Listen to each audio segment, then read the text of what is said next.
सुंदर पत्नी की चाहत रखने वाले पति हो जाए सावधान, क्योंकि हम बोकारो के जरीडीह थाना का एक मामला आपको सुनाने जा रहे हैं, जिसे सुनने के बाद आपके रोंगटे खड़े हो जाएंगे।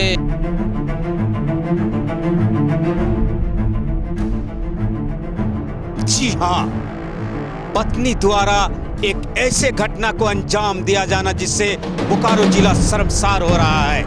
मामला जरीडीह थाना क्षेत्र के कुमारडीह गांव का है, जहां सीता नामक एक पत्नी अपने पति की हत्या कर डालती है।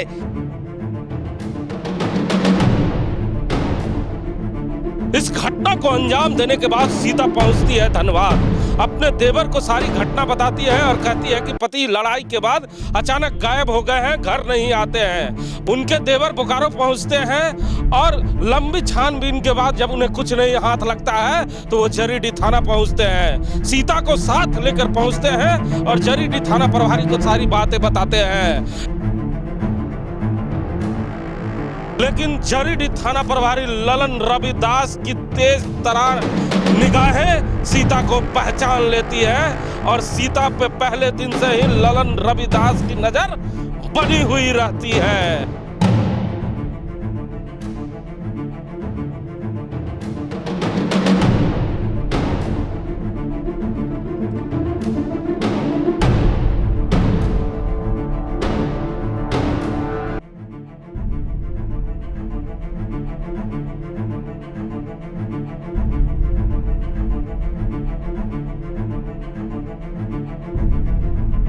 जब जरीडीह थाना प्रभारी लंबे छानबीन करते हैं तब उन्हें एहसास हो जाता है कि सीता कहीं ना कहीं गुनहगार है, और सीता से जब लंबी पूछताछ की जाती है तो सीता टूट जाती है और सीता वो सारी कहानियां बताती है जिसे सुनने के बाद पूरा बेरमो हिल जाता है। आज की जो तस्वीरें आप देख रहे हैं, ये तस्वीरें बेरमो विधानसभा को शर्मसार कर रही है कि एक महिला किस तरह अपने प्रेमी के साथ मिलकर अपने पति की हत्या कराती है। इसी मुद्दे पे बात करने के लिए हमारे साथ राम नारायण शर्मा है। शर्मा जी, जरीडीह थाना प्रभारी ललन रविदास की जितनी तारीफ की जाए कम है, क्योंकि इस तरह के मामले अक्सर उलझ जाते हैं, लेकिन ललन रविदास ने अपनी तेज तरार निगाह से इस महिला को पकड़ ही लिया।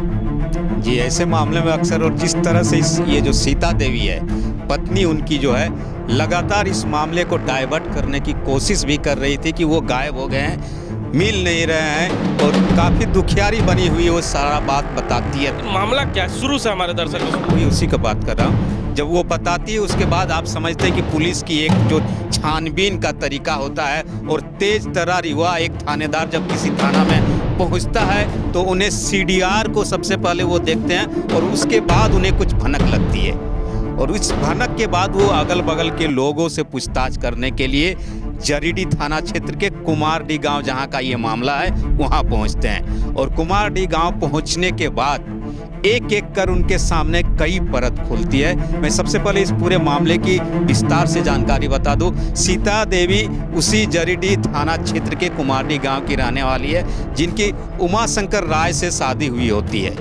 इसी क्रम में आज से 2 साल पहले उनके साथ जो राहुल कुमार शाह नामक एक युवक से उनका प्रेम हो जाता है। 22 तारीख की रात यानी 22 जनवरी के वो लड़का उसी घर में होता है, और अचानक से उमाशंकर राय जी घर में आते हैं और उस लड़के को पत्नी के बीच खाना खाते हुए पाते हैं, तो विवाद बढ़ जाता है कि ये क्या हो रहा है घर में मेरा, और पत्नी को समझाते हैं, झगड़ा होता है जैसा कि अक्सर हर परिवार में होता है। समझाने के बाद उमाशंकर राय को लगता है कि चलिए पत्नी समझ गई, मामला सुलझ गया, वो शांतिपूर्वक उस दिन बीत जाता है। लेकिन 23 तारीख को जब वो रात को सो जाते हैं तब अचानक से सीता देवी जो कलयुग की पत्नी है वो अपने प्रेमी राहुल कुमार साव को वहाँ बुलाती है, और जैसा कि बताया जा रहा है कुल्हाड़ी के साथ वो लड़का, वो युवक वहाँ आता है, और दोनों मिलकर, पत्नी और प्रेमी मिलकर उस नौजवान की उमाशंकर की नृशंस हत्या कर देते हैं, और उस शव को ले जाकर गांव के ही एक कोने में कुमारडीह में ही दफना देते हैं हिमांशु जी।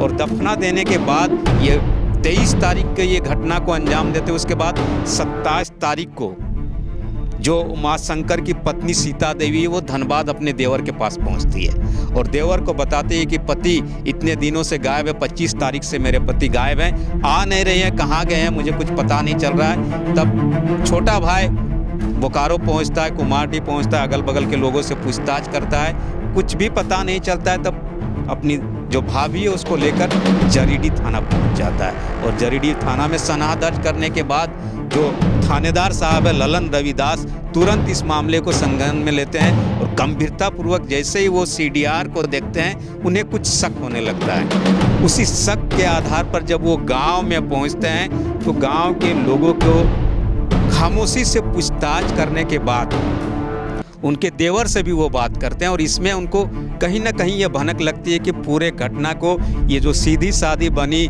सीता देवी है इन्हीं के द्वारा अंजाम दिया गया है। और लगातार कोशिश के बाद जब वो पूछताछ शुरू करते हैं तो बहुत छिपाने की कोशिश करने वाली सीता देवी आखिर टूट जाती है और सारा सच कबूल कर लेती है।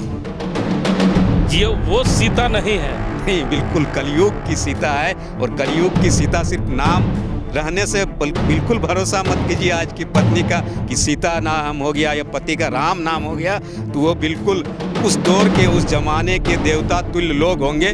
बिल्कुल सटीक और सोच समझकर आपको चलना है। जैसा कि आपने कहा कि पत्नी अगर खूबसूरत है तो आप इस बहकावे में मत रहें कि वो आपसे बेहद बेहिंता मोहब्बत कर रही है। बिल्कुल सतर्क रहें, अन्यथा जो आज कुमारडी गांव में जरीडी का हुआ है और जिसकी आप तस्वीर देख रहे हैं कि उसी सीता देवी की तफ्तीश और निशानदेही पर शव को उस गांव के कोने से निकाला जा रहा है इस समय वहाँ पर। तो सुना ना आपने, साफ साफ पे शर्मा जी ने पूरी कहानी आपको बताई, लेकिन मुजरिम कितना भी शातिर क्यों ना हो पुलिस उसे पकड़ ही लेती है। आज जरीडी पुलिस ने यह बताया है कि उनके थाना क्षेत्र में अगर कोई अपराधी इस तरह के अपराध को अंजाम देने का प्रयास भी करेगा तो ललन रविदास के रहते हुए ये अपराध छुप नहीं पाएगा। वो उस अपराधी को उसकी उचित सजा दिला के रहेंगे। कैमरामैन भोला के साथ जीपी हिमांशु।